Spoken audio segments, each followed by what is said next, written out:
आध्यात्म, चलें आनंद की ओर।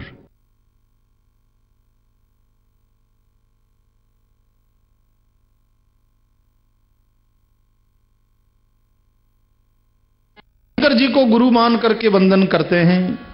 वंदे बोधमयम नित्यम गुरुम शंकर रूपिणम। या तो आप गुरु को भी शिव रूप मान करके गुरुम शंकर रूपिणम गुरुम, शिवरूप सदगुरु को, यानी गुरु को शिवरूप मान करके, अपने गुरु को शिवरूप मान करके वंदन करो, या शिव जी को गुरु रूप मान करके वंदन करो। दोनों बातें हो सकती। अपने गुरु को शिवरूप मान करके, क्योंकि जिस तरह से शंकर जी का चरित्र नित्य बोधमय है, गुरु का चरित्र भी नित्य बोधमय। ये नहीं कि गुरु बोल करके ही उपदेश करते हैं, बताते हैं। गुरु की हर चेष्टा कुछ न कुछ बोध प्रदान करती। शंकर जी स्मशान में रहते हैं तो उसके पीछे कुछ बोध है।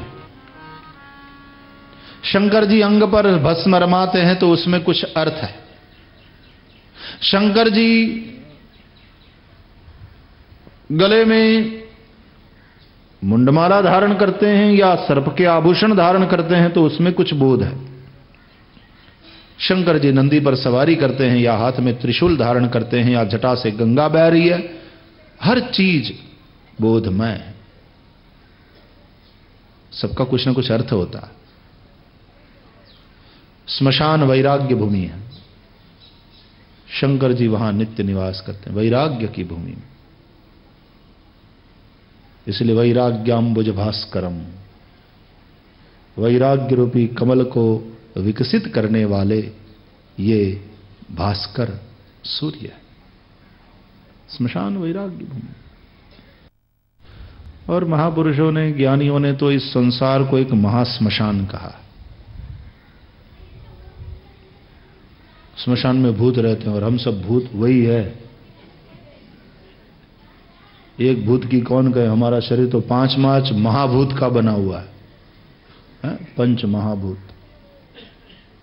क्यों? भूत मात्र या ना प्राणी मात्र, भूत ही है ना। और है क्या? और भूत होकर भूत से क्या डरना? काय को डरते हो? हम भी वही। वो तो ना दिखने वाले भूत है, हम तो दिखने वाले भूत हैं। भूत होकर भूत से क्या डरना? और सब भूत का नाथ है भूतनाथ, भूत भावन भगवान शंकर। तो डरना क्या? तो शंकर जी स्मशान में रहते हैं। इस संसार को महापुरुषों ने महाश्मशान कहा है। उसमें रहते, वैराग्य की भूमि। मरते हुए आदमी को जब देखते हैं या किसी की मृत्यु के विषय में सुनते हैं, जलते हुए आदमी को देखते हैं, तो देखा तुमने, मन में विकार नहीं होते, पाप की बात मन में नहीं आती। तब हमारी मनोभूमिका ही कुछ और होती। तो शंकर जी नित्य वैराग्य की भूमि में निवास करते। अंग पर भस्म रमाते हैं, कहते हैं यह शरीर एक न एक दिन जलकर राख होना है। हमारे यहां जब संध्या वंदन करते हैं तो भस्म धारण किया जाता है। अग्निरिति भस्म, वायुरिति भस्म, जलमिति भस्म, स्थलमिति भस्म, व्योमेति भस्म, सर्वज्ञ हवा इदम भस्म, मन एतानि चक्षुग्घु की भस्मानि। मंत्र पाठ किया जाता और फिर भस्म धारण किया जाता। सब कुछ भस्म ही होने वाला। शरीर पर अति आसक्ति न रखो, क्योंकि यह शरीर एक दिन जलकर राख हो जाएगा। मिट्टी ही है। सर्प के आभूषण पहनते हैं, कहते हैं भूषण में बहुत आसक्ति मत रखना, वरना एक दिन भूषण भुजंग बन करके दस सकता है। सर्प काल का प्रतीक है। काल का गलपट्टा बनाया है। शेष जो काल का रूप है उसको अपने गले में डाल दिया शंकर जी ने। ये महाकाल है। शंकर जी महाकाल है। काल से भी डरते नहीं, महाकाल है। क्योंकि जो है ही अजन्मा, उसको काल भी नहीं मिटा सकता। जो जन्मता है वो मरता है, जो है ही अजन्मा वो कैसे मरेगा? और जब तक हम शरीर हैं, ये हमारे में भाव हैं, तब तक हम शिव नहीं हैं। और जिस दिन ये भाव हो गया कि मैं शरीर नहीं, मैं आत्मा हूं, तो शंकर हो गए। बस इतना ही फर्क। ये अनुभव हो गया कि मैं तो अजन्मा हूं, आत्मा अजन्मा, न जायते म्रियते वा कदाचिन्नायं भूत्वा भविता वा न भूया। जीव भाव से जिस दिन मुक्त हो गए तो शिव भाव को प्राप्त हो गए। तो फिर काल का डर, मौत का डर वहां नहीं रहता। मृत्यु का भय तब तक है जब तक शरीर में अहम बुद्धि है, मैं का भाव है, शरीर में आत्मबुद्धि। नंदी पर सवारी करते हैं, नंदी धर्म रूप हैं, सदा धर्म पर सवारी हैं शंकर जी की। माथे पर ज्ञान की गंगा है, ललाट में चंद्रमा है, बाल बीच का चंद्र बांका होता है।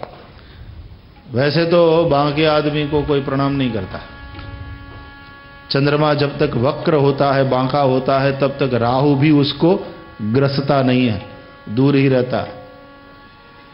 राहु कब ग्रसता है चंद्र को? कब ग्रहण होता है चंद्र ग्रहण? जब चंद्रमा बांका ना हो, पूरा हो। वैसे भी आप भी जब तक पूरे नहीं होते तब तक तो आपके ऊपर कोई ग्रहण लगता नहीं है। जब तुम विकास को प्राप्त होते हो, धीरे धीरे पूर्णता की ओर जाते हो, तब ही ग्रसने वाले लोग आ जाते हैं, तुम्हारी ईर्ष्या करने वाले लोग आ जाते हैं। अरे इतना आगे निकल गया, ये तो बहुत बढ़ गया, बाकी तो आपड़ा जीवा। तब कोई ईर्ष्या नहीं होती।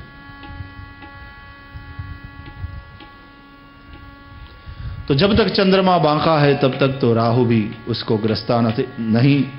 वक्र चंद्रमसई ग्रसई न राहु। तो बांके को लोग वंदन भी करते हैं, यदि टेढ़े को वंदन भी करते हैं तो दूर से करते हैं और यूं करते हैं। वंदन में भी फर्क है ना। लेकिन ये वक्र चंद्रमा जब शंकर जी का आश्रित बन जाता है तो शंकर जी के साथ साथ लोग उसकी भी वंदना करते हैं, वह जगत वंद्य हो जाता है। तुलसीदास जी का भाव है कि मेरे जैसा टेढ़ा आदमी, मेरे जैसा कामी आदमी, मेरे जैसा बांका आदमी सदगुरु की कृपा से आज जगत वंद्य हो गया।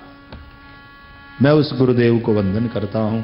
वंदे बोधमयम नित्यम गुरुम शंकर रूपिणम यमाश्रितो ही वक्रोपि चंद्र सर्वत्र वंद्यते। चौथे श्लोक में वाल्मीकि और हनुमान जी की वंदना।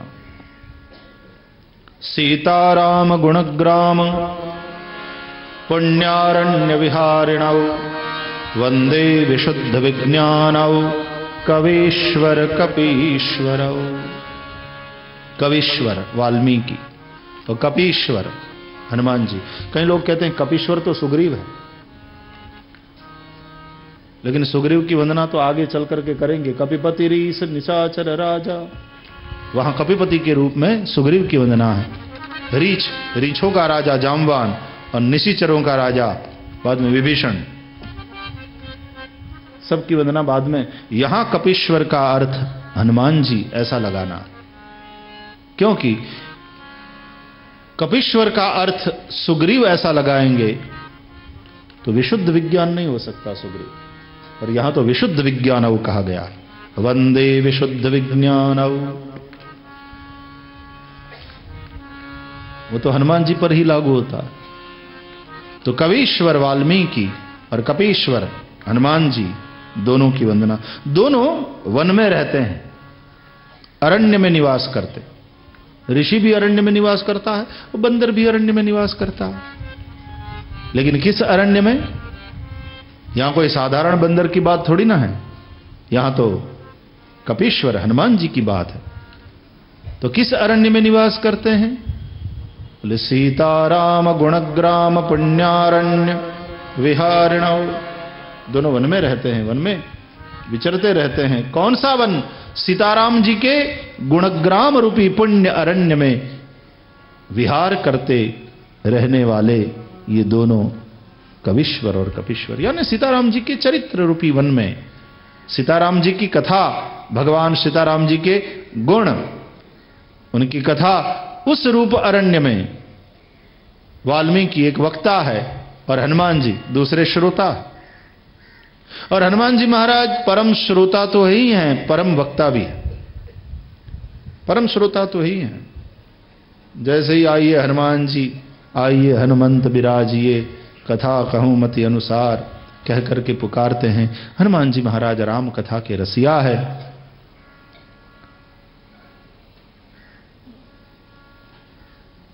प्रभु चरित्र सुनिबे को रसिया, राम लखन सीता मन बसिया।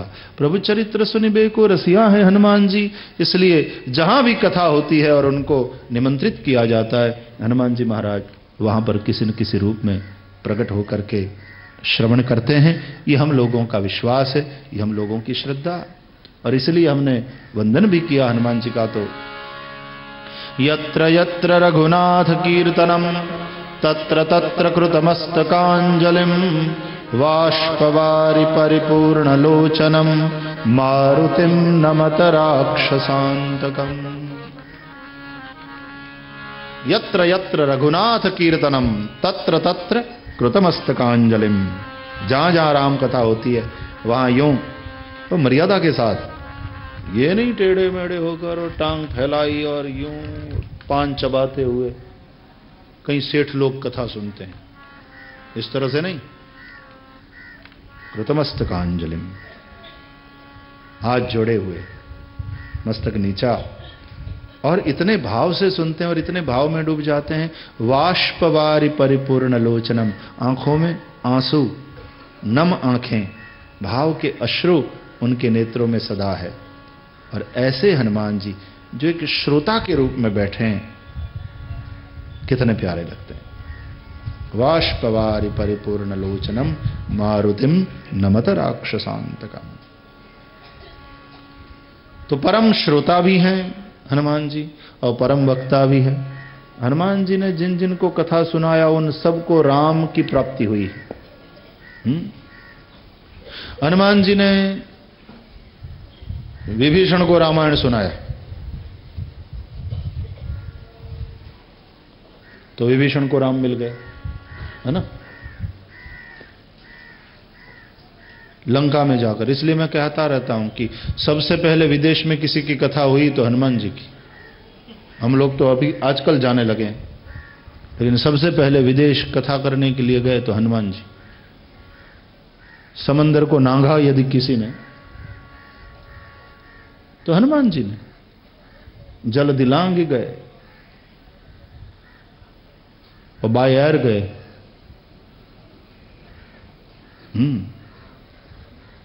आजकल विदेश में हम जाने लगे हैं बाय एयर, लेकिन सबसे पहले हनुमान जी गए बाय एयर,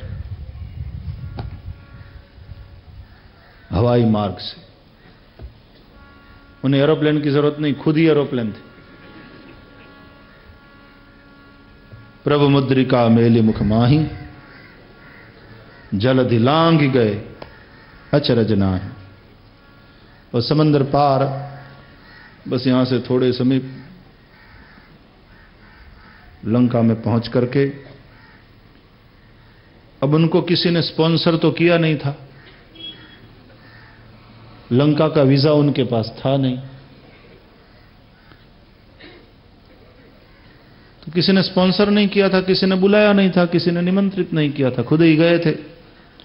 और जब गए तो वीजा था नहीं, तो चारों तरफ पुलिस पुलिस पुलिस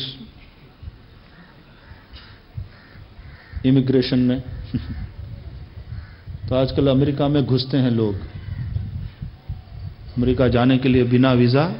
हो आपको पता नहीं, मैं तो वहां जाता हूं, कथा सुनता हूं उन लोगों की, क्या पराक्रम करते हैं। बीच में दिल्ली के हवाई अड्डे से 2 सरदार घुस गए थे प्लेन में ब्रिटेन जाने के लिए, तो वो किसी तरह वो हवाई जहाज के पहिए में चिपक गए और प्लेन ने टेक ऑफ किया, और जैसे ही पहिए गए अंदर तो दोनों अंदर,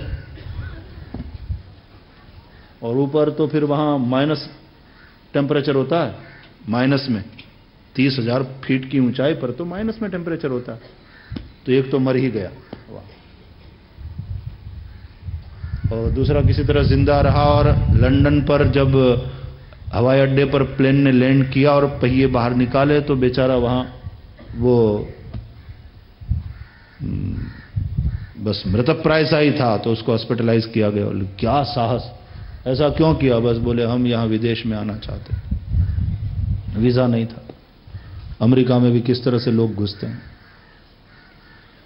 तो हनुमान जी ने भी पूरे रखवारे देखी बहु, कपि मन की न विचार कि अति लघु रूप धरो